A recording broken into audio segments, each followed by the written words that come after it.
നിയമസഭാ തെരഞ്ഞെടുപ്പ് അടുത്തു നിൽക്കുന്ന കേരളത്തിന്റെ കണ്ണ് മുഴുവൻ ഇന്ന് സുപ്രീം കോടതിയിലായിരുന്നു. കേരളത്തിൽ വലിയ കോളിളക്കമുണ്ടാക്കിയ യുവതീ പ്രവേശ വിധിയിൽ പുനഃപരിശോധനാ ഹർജികൾ ഇന്ന് കോടതിയുടെ മുന്നിലെത്തി. പുനഃപരിശോധനാ ഹർജികളിൽ സുപ്രീം കോടതി വാദം കേൾക്കൽ ഏപ്രിലിൽ ആരംഭിക്കാൻ പോവുകയാണ്. സംസ്ഥാന സർക്കാർ ഉൾപ്പെടെ കേസിലെ എല്ലാ കക്ഷികളും മാർച്ച് 14-നകം സുപ്രീം കോടതിയിൽ നിലപാട് അറിയിക്കണം. എന്താണ് ഇന്ന് സുപ്രീം കോടതിയുടെ ഭാഗത്തു നിന്ന് വന്ന നിർദ്ദേശങ്ങൾ, തീരുമാനങ്ങൾ നമുക്ക് വിശദമായി നോക്കാം. ഇതിൽ ഏറ്റവും പ്രധാനം ശബരിമല പുനഃപരിശോധനാ ഹർജികൾ ഉൾപ്പെടെയുള്ള വിഷയങ്ങൾ പരിഗണിക്കുന്ന 9-അംഗ ഭരണഘടനാ ബെഞ്ചിന്റെ വാദം കേൾക്കൽ അത് ഏപ്രിൽ 7-ാം തീയതി ആരംഭിക്കാൻ പോവുകയാണ്. വാദം എന്ന് വരെ കേൾക്കണം, അതിനും ഒരു സമയപരിധി നിശ്ചയിച്ചിരിക്കുകയാണ്. ഏപ്രിൽ 22-ന് വാദം പൂർത്തിയാകുമെന്ന് ചീഫ് ജസ്റ്റിസ് അധ്യക്ഷനായ ബെഞ്ച് വ്യക്തമാക്കുന്നുണ്ട്. അതുമാത്രമല്ല, ഈ യുവതീ പ്രവേശനത്തെ എതിർക്കുന്നവരുമുണ്ട്, അനുകൂലിക്കുന്നവരുമുണ്ട്. ഇരു വിഭാഗങ്ങൾക്കും 2 ദിവസം വീതം വാദം കേൾക്കലിന് അനുവദിക്കാനാണ് തീരുമാനം. 7 വിഷയങ്ങളാണ് 9-അംഗ ഭരണഘടനാ ബെഞ്ച് പരിഗണിക്കുക. ഈ വിഷയങ്ങളിലുള്ള നിലപാട് കേന്ദ്ര സംസ്ഥാന സർക്കാരുകൾ ഉൾപ്പെടെയുള്ള എല്ലാ കക്ഷികളും മാർച്ച് 14-ന് മുൻപ് കോടതിയിൽ എഴുതി നൽകേണ്ടതാണ്. വാദം എഴുതി നൽകാൻ കൂടുതൽ സമയം അനുവദിക്കണമെന്ന ആവശ്യം വന്നിരുന്നു, പക്ഷേ ചീഫ് ജസ്റ്റിസ് അനുവദിച്ചില്ല. ശബരിമല യുവതീ പ്രവേശനം അനുവദിക്കണം എന്ന വിധി പുനഃപരിശോധിക്കേണ്ടതാണെന്നാണ് കേന്ദ്ര സർക്കാരിന് വേണ്ടി ഹാജരായ സോളിസിറ്റർ ജനറൽ ഇന്ന് സുപ്രീം കോടതിയിൽ വ്യക്തമാക്കിയത്.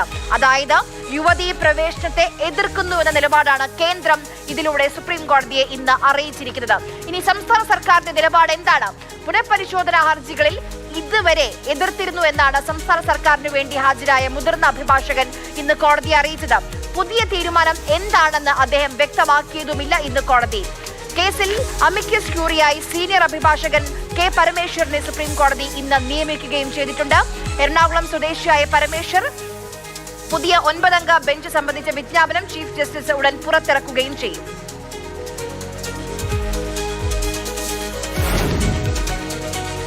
സംസ്ഥാന സർക്കാരിന് വീണ്ടും കീറാമുട്ടിയാവുകയാണ് ശബരിമല സ്ത്രീ പ്രവേശനം.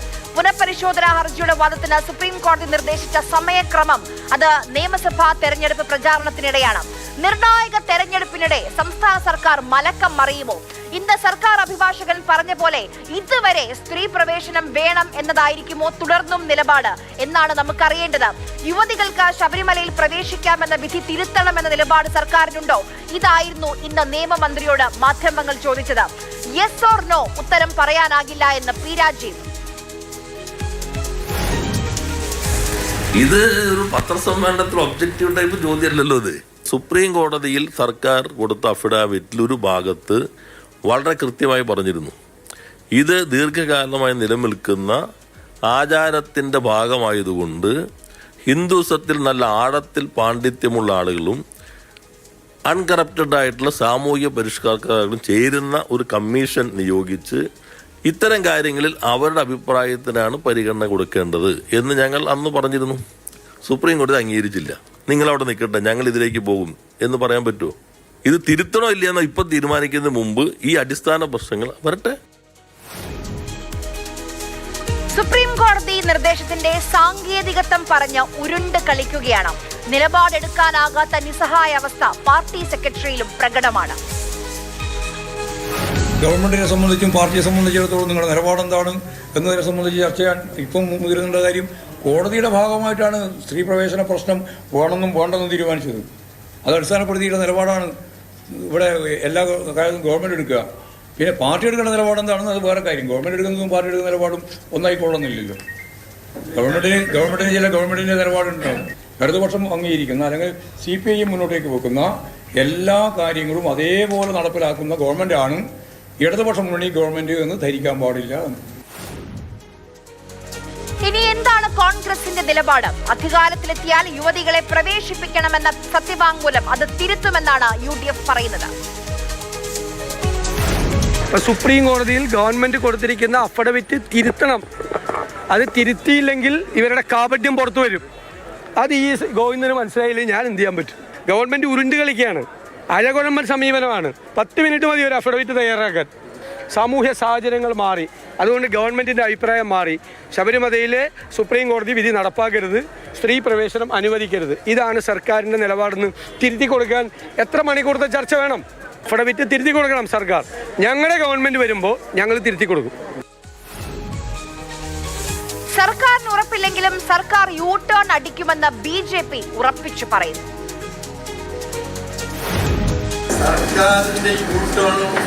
യു ടേൺ എന്താണെന്ന് എനിക്ക് പറയാൻ പറ്റില്ല. അത് യു ടേൺ ചെയ്യും, ഇലക്ഷനാണ്, അവർ എന്തും ചെയ്യും. അയ്യപ്പ സംഗമം നടത്തിയ സർക്കാരാണ്. അപ്പോൾ ഇവർ എന്തും ചെയ്യാൻ കഴിവുള്ളൊരു സർക്കാർ. ഞങ്ങളുടെ ഇതിനെക്കുറിച്ച് നിലപാട് 2018 പറഞ്ഞ നിലപാടാണ് ഇന്ന് ഞങ്ങളുടെ നിലപാട്. രാഷ്ട്രീയ പാർട്ടികളുടെ നിലപാട് നമ്മൾ കേട്ടുകഴിഞ്ഞു. ഇനി മതസാമുദായിക സംഘടനകൾ എന്തു പറയുന്നു? സർക്കാർ തിരുത്തുമെന്ന പ്രതീക്ഷയാണ് NSSഉം SNDPയും പങ്കുവെക്കുന്നത്. ഗവൺമെന്റും ദേവസ്വം ബോർഡും പഴയ സാഹചര്യത്തിലേക്ക് അനുകൂലമായ ഒരു നിലപാട് സ്വീകരിക്കും എന്ന് ഞങ്ങൾ വിശ്വസിക്കുന്നു. ഉറപ്പൊന്നും അങ്ങനെ തന്നിട്ടില്ല. ആശയം വന്ന സാഹചര്യത്തിൽ ഈ പഴയ രീതി തുടരുന്ന സാഹചര്യമാണ്. എല്ലാം നടപ്പായാലും നടപ്പായില്ലേലും ഞങ്ങളുടെ നിലപാടിന് മാറ്റമൊന്നുമില്ല. സർക്കാർ തിരുത്തേണ്ടതെന്ന് ചോദിച്ചാൽ തിരുത്തേണ്ടത് അവർ തിരുത്തണം. അന്ന് ജനവികാരം കണ്ടല്ലോ.